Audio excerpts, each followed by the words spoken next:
So this is Pat Infante, and we have other folks scheduled to join us, but I'm going to go ahead and get started with our webinar this morning. So we're going to talk today about how to be a good colleague. And this just sort of the point of view of this webinar is the point of view of the religious educator, mostly because this is part of our faith development webinar series. But being a good colleague is the work of everybody on the staff team, the minister, the religious educator, administrator, or executive director, whatever folks you have, musicians, the sexton, anybody on the staff team. It's a connected, interconnected system. And so it's important that everybody understand what being a colleague is about. So welcome. Good morning. As I said, we're going to spend just under 60 minutes talking about this. And please, I invite you to offer your own comments, your own stories, your own resources in the chat box, and we can collect that and save that and send that out later with the meeting link. So I'm going to address just 4 big topics in this webinar. What is a colleague? We're going to just basic definition. Talk about some of the rules of the road. Most of us operate with some very specific guidelines. And then talk about our own behavior. So just sort of our own behavior and what are some of the practices of humility that can help us to create a good staff environment and create a strong collegial environment. And just going to lift up a few best practices. So, as I said, who are our colleagues? So, a colleague is, basically anybody who is part of our team, part of the cog, part of the gears and the machinery that makes the congregation move. Some people like to sort of sort colleagues in terms of professional skills, professional training, and create a kind of a hierarchy. So sometimes we'll have professional staff in our congregations, and we'll have administrative staff, and then maybe we'll have a logistical staff, maybe a sexton and some other folks who are less involved with the ministry to the people and more involved with ministry to the building or the space. So there are many kind of different perspectives to take on who are our colleagues. But it's helpful, I think, to create an environment in which we have the broadest interpretation that our system will sort of allow us to have, that we include, that we are inclusive of folks. The administrator in many congregations, or even sometimes called the church secretary, sometimes has one of the strongest sort of interpersonal relationships, because she sees people during the week. She knows the folks who come, the volunteers who come and go. So all of those things are important to the functioning within our congregation and to the sense of welcoming and just the sense of it being a vital and creative and exciting place. So, within your own environment, you think about, who might be part of, who you might call colleague. And it's going to be different, perhaps, for everybody. We also have, of course, peer colleagues. So ministers have minister colleagues, and religious educators have other religious educators that they're in relationship with. Some administrators are connected to administrators. And oftentimes these kinds of relationships come out of our professional organization. So the UUMA for ministers, Loretta for religious educators, UUAMP for membership professionals. So we have some different groups that bring us together in sort of collegial stratification. And those groups are important too, and they're also part of this overall picture. So most of the relationships, all of the relationships that we are engaging in both in our personal life and in our professional life, really involve, three key pieces. One is power. Who has the power? Many times in our congregations, that is a sort of shifting sands. Sometimes the power is based on our congregational polity, is in the hands of the lay leadership.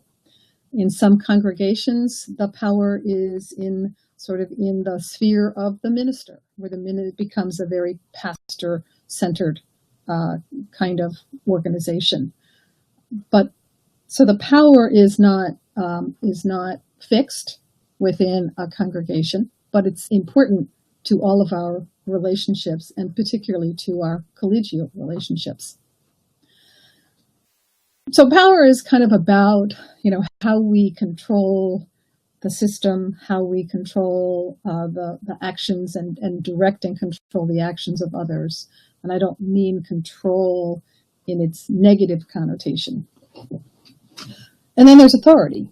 And so what's authority? So authority is often differentiated from power by it's kind of what comes out of the documents. What are we authorized to do? Who can spend money?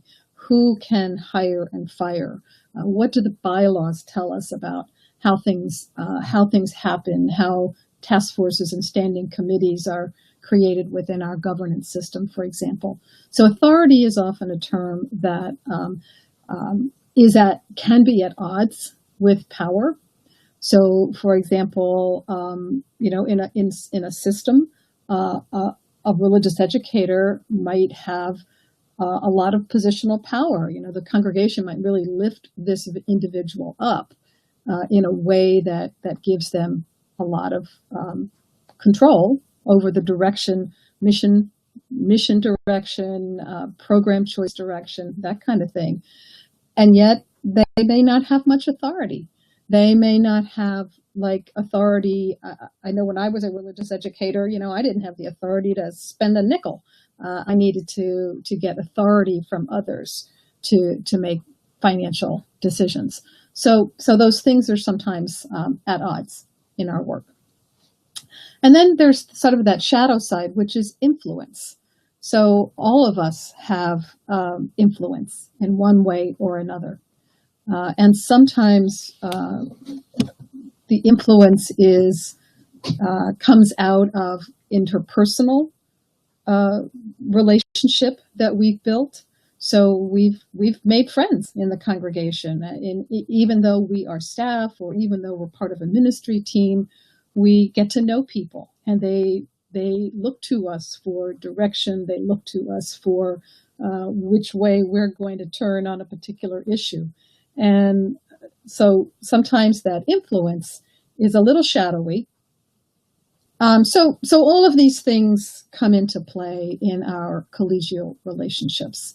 And one of the things for religious educators is often they feel as though they have limited authority, but they also don't recognize that they have a lot of positional power within the congregation.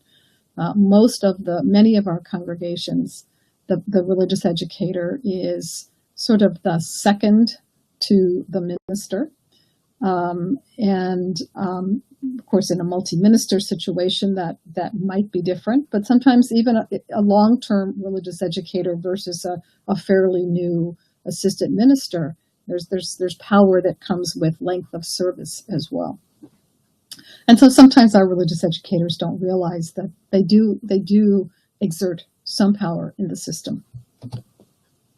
So really, how we engage and how we build a really positive collegial environment is really related to how we balance those three pieces. It's really important to understand, When is power being used appropriately? When are we resisting somebody else's appropriate use of power? When are we casting a shadow and exerting influence in a way that we don't even recognize? I know, in some situations, the religious education committee may be sitting around the table trying to make some really important or some difficult or just a decision that they're wrestling with, and the religious educator may make sort of a humorous or an offhanded comment that they don't realize that all of a sudden everything shifts. They've said, well, I would never want to do this, or, this doesn't make any sense to me. And everybody in the room will listen because you have positional power and you exert influence over that group. And the same thing can happen with volunteers. Of course, that goes both ways. So how we balance those things is really important to how we build really good, healthy, collegial relationship. And of course, with great power comes responsibility. And I already mentioned, sort of we don't always realize how large a shadow we cast and how much influence we might be exerting. And sometimes that obviously that happens with ministers as well. We may be in a staff meeting and a minister may say something about how they really liked the way a story went, or they really liked shifting the order of service in a certain way. And then the whole system sort of says, ooh, that person has power and that person liked that. And so we're going to do that again, or we're going to shift the system that way. So sometimes, again, we exert that power, we cast a big shadow, and we don't realize how other people are perceiving that. And so this balance, of course, is where conflict comes from. So sometimes we don't realize how much power we have, and so we don't realize that people are perceiving us as making decisions, being directive, different kinds of things. So that balance is a really important thing to think about. So what are some of the things that create a good, strong collegial environment? And again, this is, I think this applies whether we're talking about, sort of the little micro environment of an individual congregation, or it applies whether we're talking about, our relationship with folks in a Loretta chapter or a cluster, or some other kind of peer-to-peer relationships. First and foremost, we have to have respect. We have to bring respect into that relationship. And if there's a lack of respect in the environment, there's likely a lack of trust. And it's challenging to create a good, balanced sense of collegiality when there's not a good feeling of trust. We need to feel supported in our work. And it's nice when systemically and individually, interpersonally, people express gratitude for the things that we do. And that goes both ways. We're in this creating a collegial environment where we express gratitude to one another. So the religious educator says, wow, that was just a great sermon that you did on Sunday. I was so blessed to have been able to hear it over the loudspeaker while I was buzzing around doing my DRE stuff. Thank you so much for that. Or the administrator. We can't thank you enough for getting the newsletter out. This was a really challenging time, and wow, you did it, and thank you. So just expressing appreciation and gratitude for the work of our colleagues is a really important way to kind of build that balance of feeling like we're in a good environment, a healthy environment, and one that wants us to succeed. Collegial encouragement can really be helpful. Sometimes this is hard work. I'm sure you've all had hard moments, and somehow getting the room ready for Sunday and making sure there's fresh markers and things like that. Those things are not as hard as when we're struggling with a family that's in some kind of crisis, or we're engaged in a conflict with perhaps with part of the volunteer staff.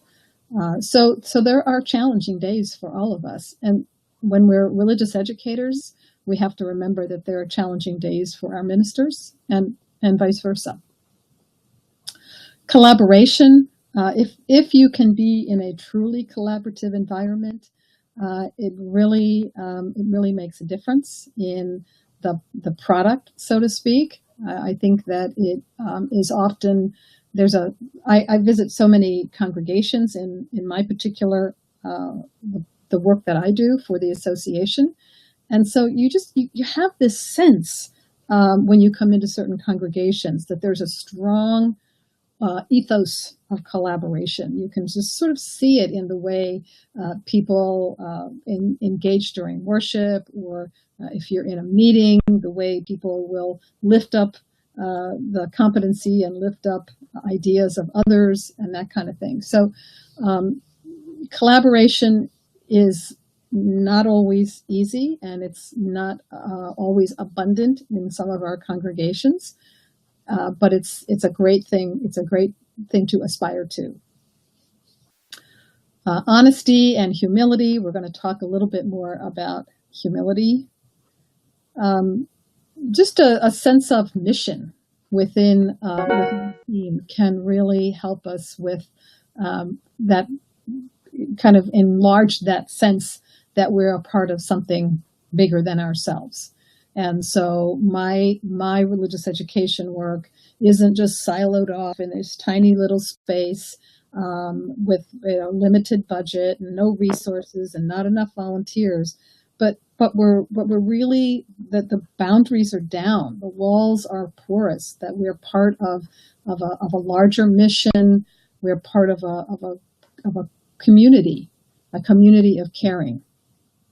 So just those kinds of things, if they exist, then it's often likely that you have sort of strong collegial support.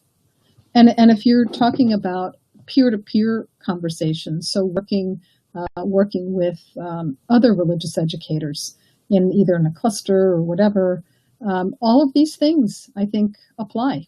All of these things are important. If you're doing a cluster coordination of a retreat or something, the idea that you collaborate and you're supportive and you are working as a team. All of those things really make the work fun. They make the work something that we want to come back to, and something that strengthens us rather than drains us. Talk about balance. That's one of the things that can be challenging to balance in our work. What gives life and what drains us? And being in a collegial relationship is more life-giving, I think. So we also have, we have rules. We have some things in writing that we aspire to follow. There are professional guidelines for us, and we'll take a brief look at the Loretta Code of Practice and UUMA ministerial guidelines.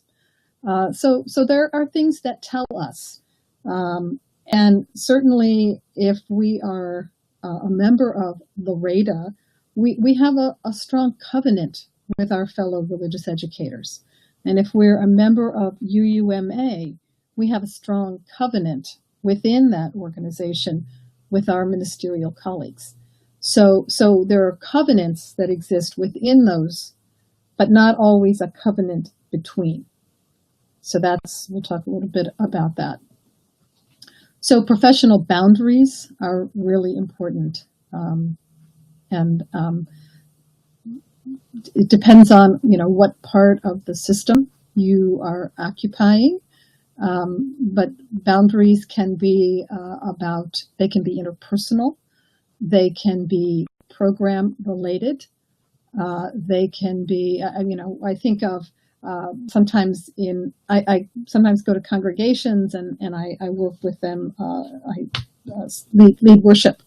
And I've had just sort of a whole spectrum of working with musicians, where folks will say, you pick the hymns, versus this is what the music is going to be. I've had experiences where somebody has said, you pick the hymns, and I pick the hymns, and then they came back and said, no, we're not going to do those hymns. And so, that's a little prickly. There's some issues there around, how we treat one another and what are the professional boundaries, and what are my expectations of your competence, and what are your expectations of my competence. So these are all things that kind of come into the picture. So you can't read this, I know that, or maybe you can, but I sure can't. But I just wanted to lift this up just as a large idea, that there are very specific guidelines for us in how we will engage with our colleagues, how we will, what we will do with information that is shared with and by colleagues. We will treat them well, and we are all, if we're members of Loreda, we are all bound by this code of professional practice, and we are also obligated as Loreda members to call one another. It's kind of taking us back to the Cambridge platform, where we're really obligated to. I'm not strongly in favor of the word admonish, but that is the Cambridge platform language, that we bring one another back to our agreement, back to the covenant that we have with one another. So if I were at a cluster meeting, for example, and I heard a religious educator really slamming the minister, or really speaking unkindly about volunteer staff or another staff person, I have an obligation as a professional, as a religious education professional, to say, whoa, that behavior is out of bounds. That's not the behavior that the code that we try to go by. And of course, codes and covenants and guidelines, they're often aspirational. And so we do our best, and we all have moments, and we all need to vent or let off steam, or it happens. I know that it happens. But we also need to create professional environments where there are limits on that, where there are boundaries around, sort of the no whining clause. So Loreda has a code of professional practice, and UUMA has ministerial guidelines, very specific ministerial guidelines around staff relationships. So ministers have obligations to their staff as well. They are obligated by the code that they ascribe to by membership in the UU Ministers Association to create a healthy staff environment, to promote and advocate for fair compensation, to have expectations around confidentiality and accountability and things like that. So there's some playing rules for all of us, and if we're not familiar with them, I recommend that you take that as homework to look at both. If you're a religious educator, review your Loreda guidelines. kind of get that in your mind. If you're a religious educator, go to the UUMA website and look at their guidelines and see what their aspirational code of conduct is, so that you have this sense of where everybody should be, how everybody should be, finding that balance. And that can be revealing, that can help you, and it can also help you kind of manage some of your own out of bounds behavior, because we all do it. So part of bringing your best self and really being a colleague, and so why do we want to be good colleagues? We want to do good colleagues because we believe in the work of ministry, and we believe in bringing our best selves to the work so that we can create the best worship, the best religious education, the best pastoral care, the best social action, those kinds of things. We want to do good work. There's nobody that I know professionally that gets up in the morning and says, I'm just in it for the money. So some of the things to think about when we're thinking about, well, how do I do that? How do I really how do I make myself a good colleague? What are some of the things that I can do? Because of course we can invite others into a conversation about this. We can give feedback to others about how their actions or how their collegiality is being perceived. But the only thing that we can truly change is ourselves. So bringing our best self, start with humility. Some of those things might be that we listen more than we speak, that we really know people and try to give them a little bit of ground in being who they are. I've worked with those people where, gosh, they're just something about it. There's just something about them, and they drive you nuts. And to be able to get beyond, that's kind of a little fence that you have to jump in really getting to a point where you can really be engaging from a place of humility. So listening, being open to feedback, being willing to make myself vulnerable and say, gosh, how am I doing? What do you see that could be better? How was that sermon? Asking those kinds of questions of the people on our staff team or in a peer-to-peer relationship, opening ourselves up potentially to some constructive, hopefully, criticism, can be a really important tool for building collegial relationship. And being open to what people say.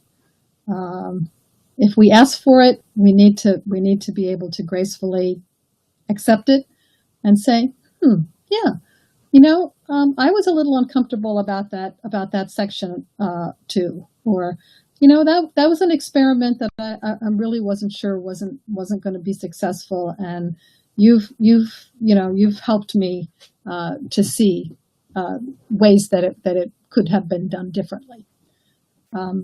It's really important to appreciate the work of others, and this comes back a little bit to the power, the balance of power thing. And sometimes we get a little over enthusiastic about our gifts and our impact on the work, and we forget that we're very much it's very much an interconnected system, and so the success of a Sunday program or the success of a coming of age program isn't necessarily ours alone. And so, piece of humility is being sure that we lift up and affirm and really appreciate the work of everyone who's helped to create success. We need to be curious.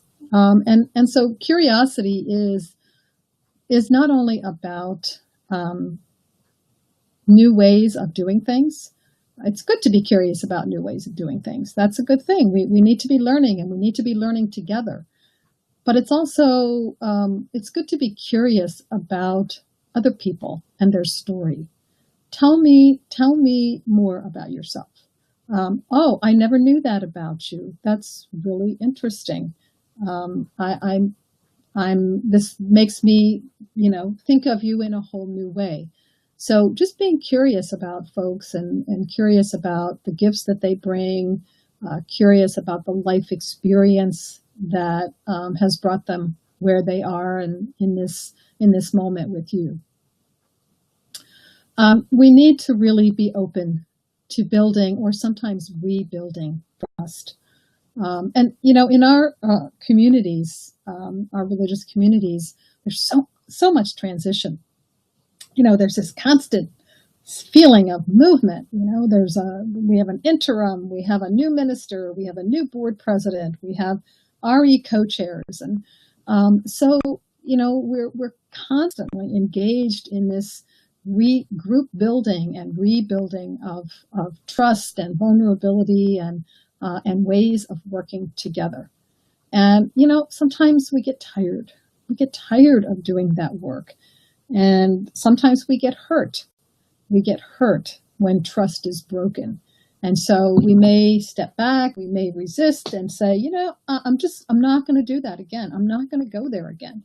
I gave everything I had to the last fill in the blank, the board president, the minister, the religious educator, and I just can't do it again.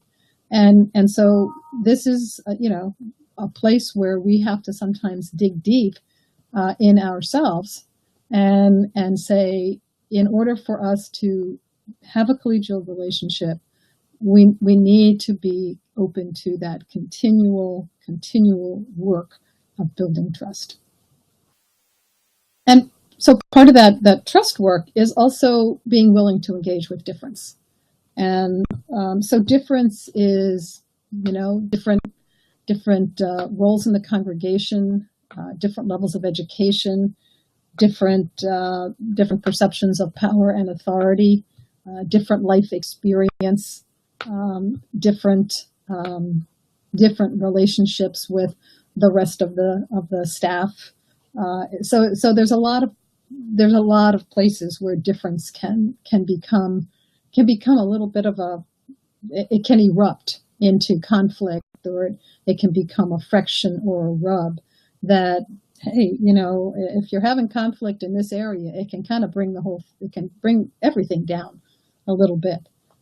So we need to be willing to engage with difference in, constructive and hopefully healthy ways.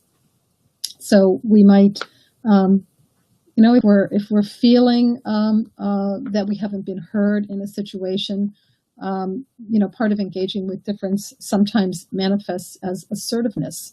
I'd like to talk about this again, because I'm not sure that you really understood or really heard what I was saying in the way that I intended for you to hear it. So sometimes we have to be assertive with a position, and sometimes we have to let things go. So, and sometimes, engaging with difference is also knowing when it can cause more damage to continue to press our position, and to think about, sort of the common good, the good of the organization. And that's part of some of the previous characteristics of a collegial environment, is just a mission focus and a ability to work in a team. So, if I've got a position and I'm just really pressing it, there's a point at which it's harmful. It's not about me being assertive or being heard, but it's about sort of my trying to break down your resistance. So when we're talking about a staff team, just some of the best practices that I want to lift up for you is are again keeping that mission focus. So, my mission as a religious educator may have some really specific programmatic pieces to it. Working with the children, working with the youth, growing UU identity. And so we may have some very specific language around what the religious education program is meant to accomplish and what I, as the director of that, need to accomplish. But there's an overarching mission in the congregation. And this is a word that, unfortunately, it's been so overused that people, they tend to say, no, don't talk about mission, vision, covenant, please stop. But if you think about mission not in terms of having a workshop and writing the thing that goes on the side of a bus, if you think of it about what is our purpose, what is the work that we are here to do together, and what is my part in that?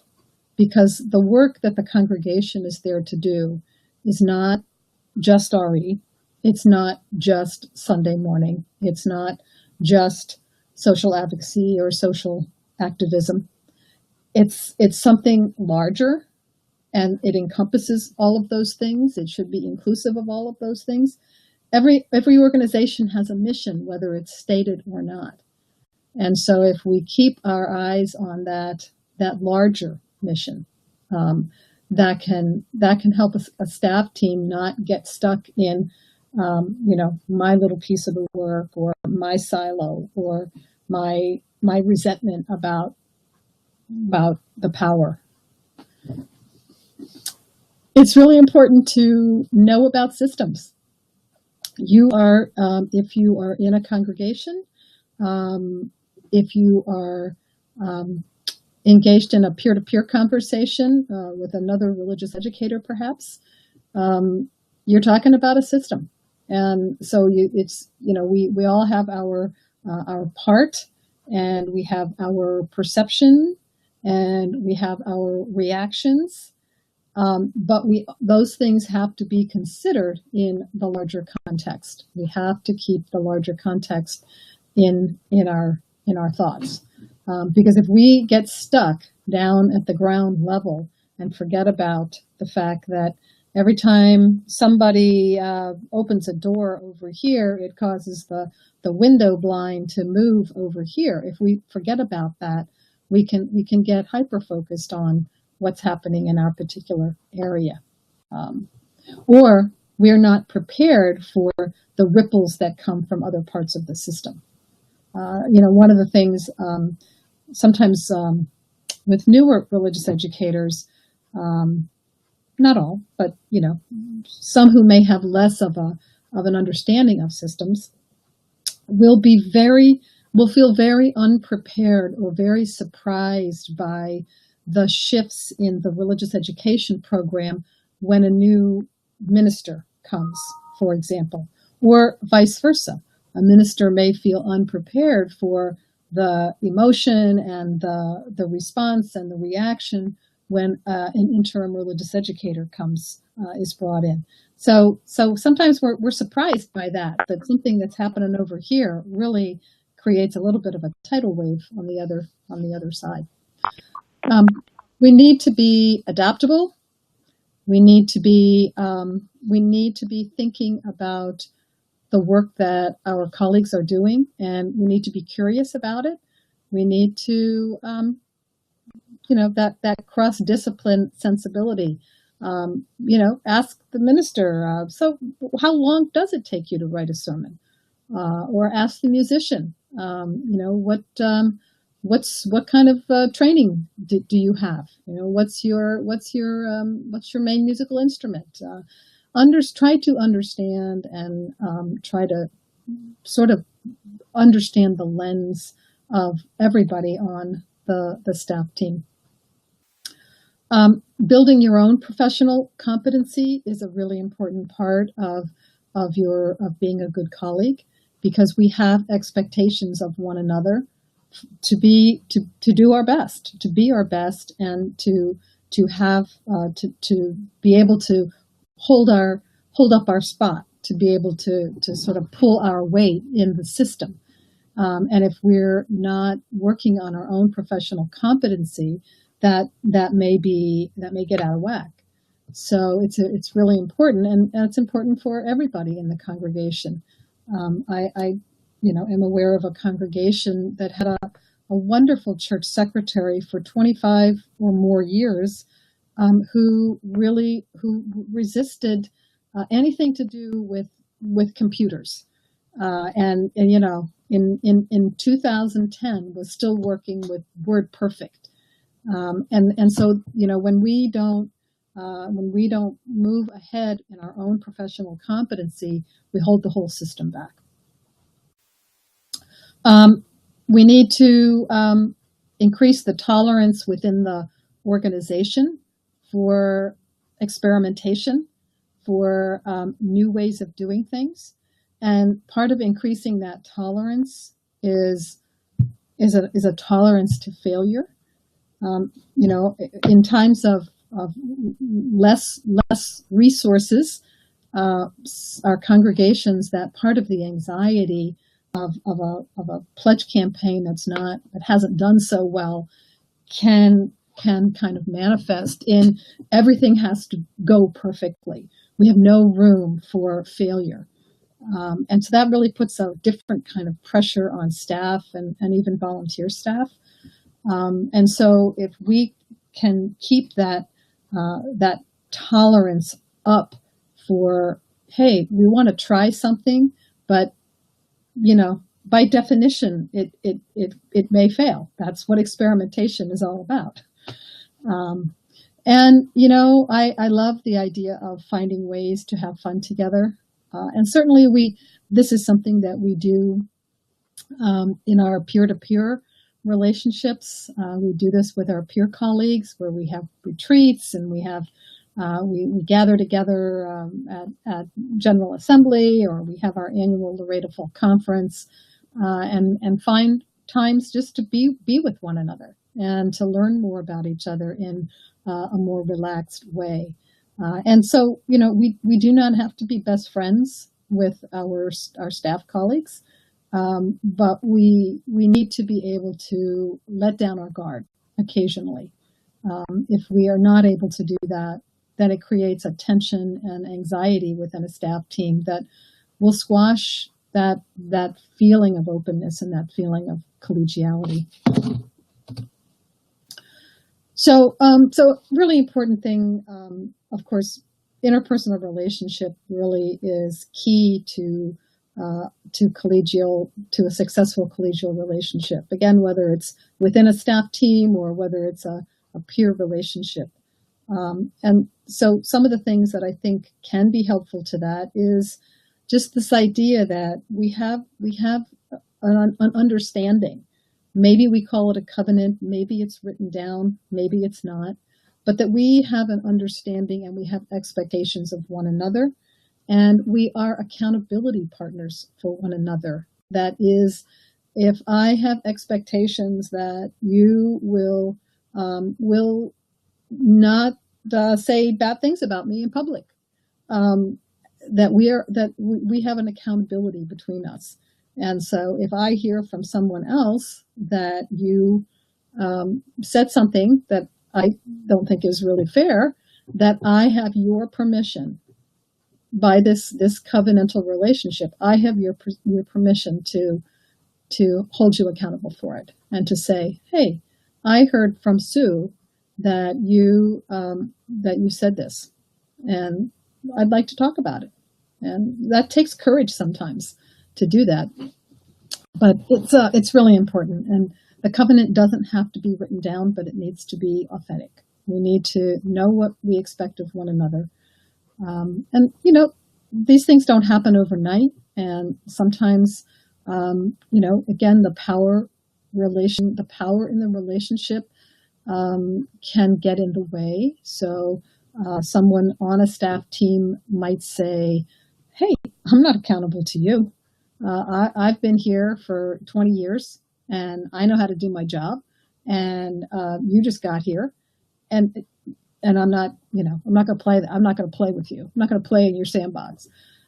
So these things aren't always simple, but I think they're important to aspire to, and maybe to talk about in some kind of a staff team training, to talk about in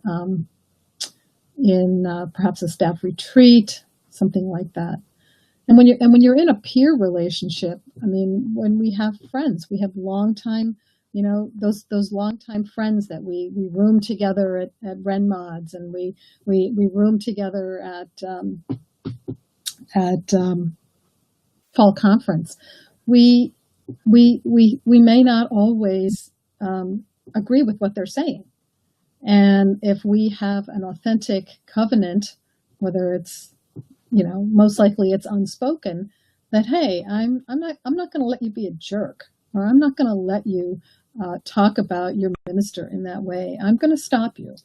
I'm going to stop you, and I'm going to suggest that you either talk to a good officer, or maybe if you're really having some difficulties in your work, maybe it needs to go beyond the professional world to some kind of counseling or some kind of other kind of support for you. So I mean, that kind of goes to the next one, which is the allow venting and discourage whining. Everybody has bad days, and everybody has challenging interpersonal situations that emerge in their workspace, and so we don't want to deny it, but we also don't want it to become. We don't want to hyper focus, and we don't. I know that I'm part of a cluster, and our cluster is a wonderful cluster.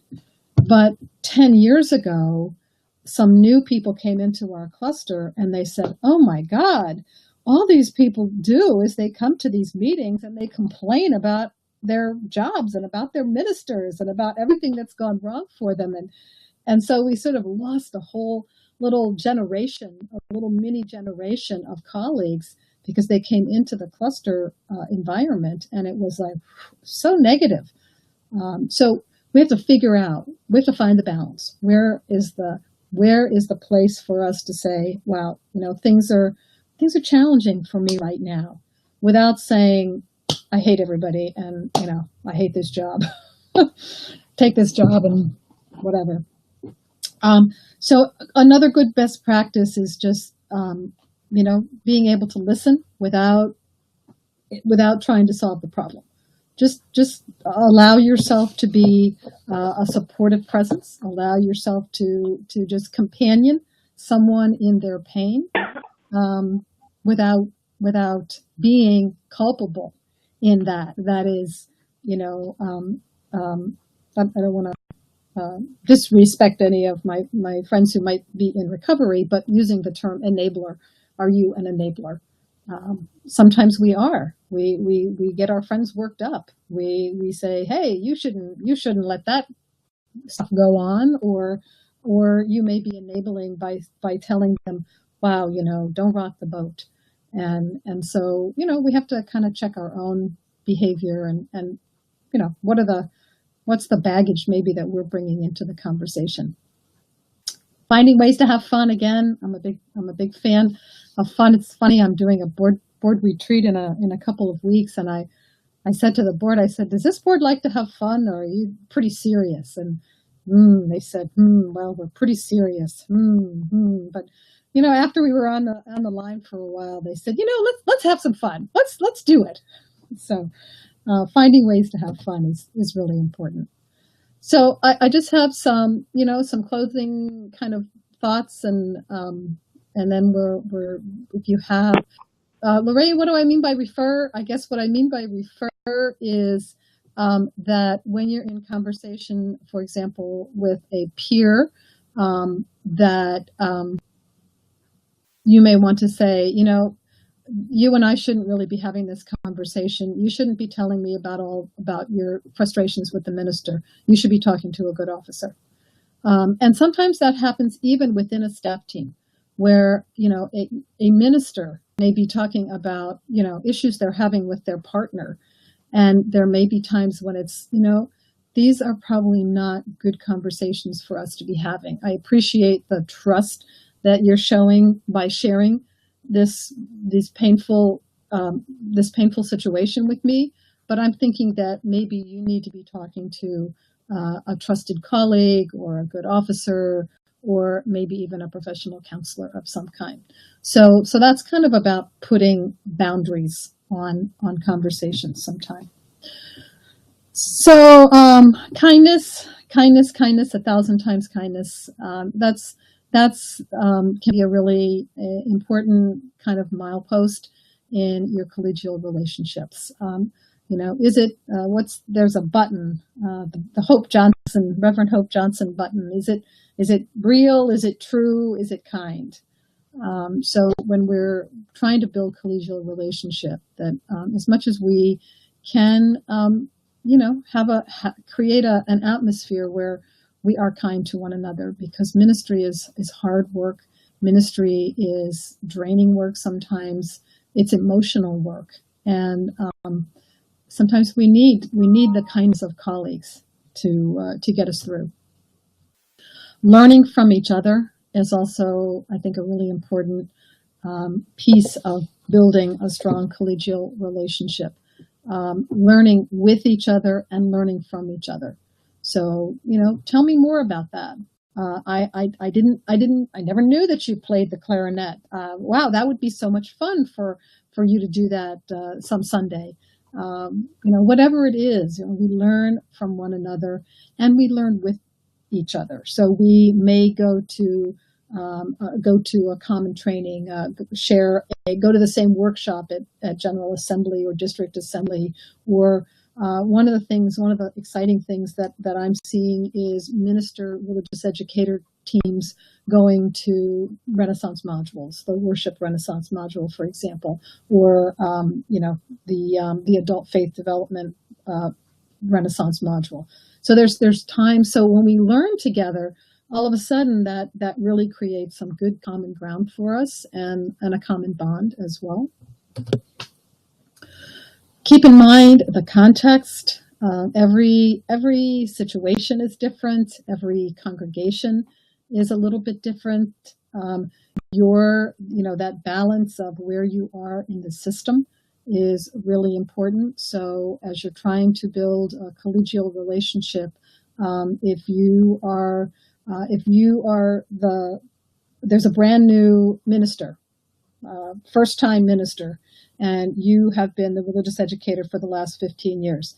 Everybody knows your name. Everybody has, the majority of people in the system trust you, have trust in you and trust in your competency. And so you are seeing things from a very different context than a brand new minister, fresh into fellowship, fresh out of seminary might have, where they don't know that they have the trust and the grace of the congregation in either changing things and creating worship or changing programs, things like that. So knowing kind of where you stand within a system continues to be an important part of being a good colleague. And be courageous. Sometimes being a good colleague means that we have to step outside of ourselves. It means that sometimes we have to take emotional risk to be supportive.